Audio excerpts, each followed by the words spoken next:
Hello, my name is Cantor Marshall Wolkenstein. I'm the Cantor Emeritus at Temple Israel in Scranton. I've been asked as a project of the American Conference of Cantors to share a few moments with you about my life and experience in the Cantor.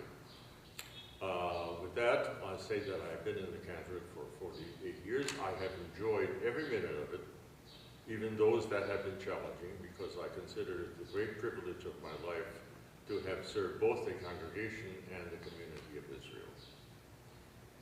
Well, tell me about your first pulpit. What do you remember about it? My first pulpit was in Great Neck, New York.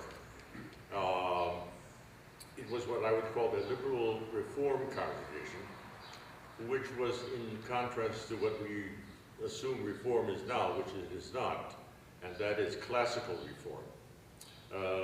The rabbi in the Cantor wore kippot and tali tot on the pulpit. They introduced much Hebrew into the service, which was not even in the prayer book. And there was lots of congregational participation in which the congregation read in Hebrew. So everybody felt very much at home, unlike what has been in former Reformed congregations, which very fortunately have changed to a format now of what I would call a return to tradition. Anyway, I did have a fine relationship in that synagogue. It was a pleasure serving them. But I felt that at the end of my 4-year term there, that it was to my best interest to move on to even a more traditional congregation, which I think was my aim in the first place, because I had been brought up that way as a child. I davened in an Orthodox synagogue, which was called Congregation Anshe Sfar, and I always sang in the choir as a boy soprano, believe it or not. And I had a very good knowledge of the service and what was going on, and very close to my parents and grandparents, who knew what it was to be traditional Jews. So that was changed my style very, very gradually. I sat under the tutelage of a very famous cantor by the name of Moshe Genshoff, a very traditional cantor who used to even record and give concerts on the Jewish radio program called WEBD in New York City.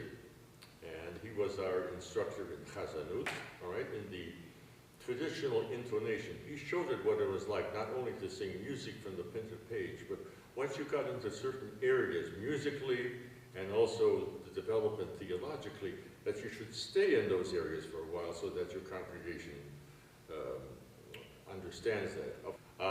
Unfortunately, we have in our own times a very, very great loss in that we do not have many worshipers left who can respond to traditional stimuli.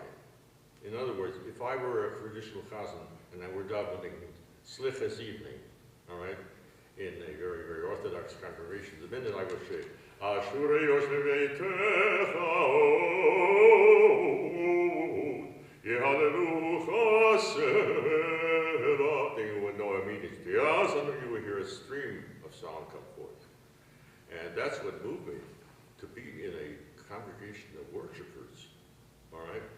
And to hear them swaying and davening, and you're just wrapped up in that whole, I mean, you're literally concentrated. You're davening what we call with kavanah, which means with direction towards God.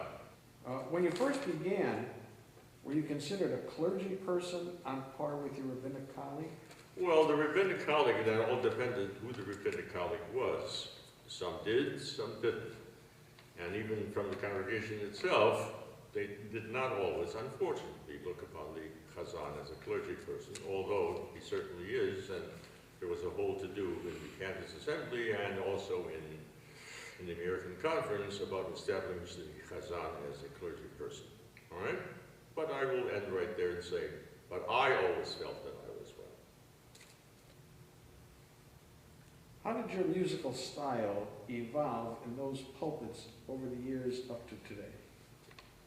I was in that first congregation, I was in a pulpit where, even though we had organ accompaniment, the rabbi liked traditional cantorial music and kept on encouraging me and encouraged me to do more and more of it. Cantor, what advice would you give a newly invested Cantor?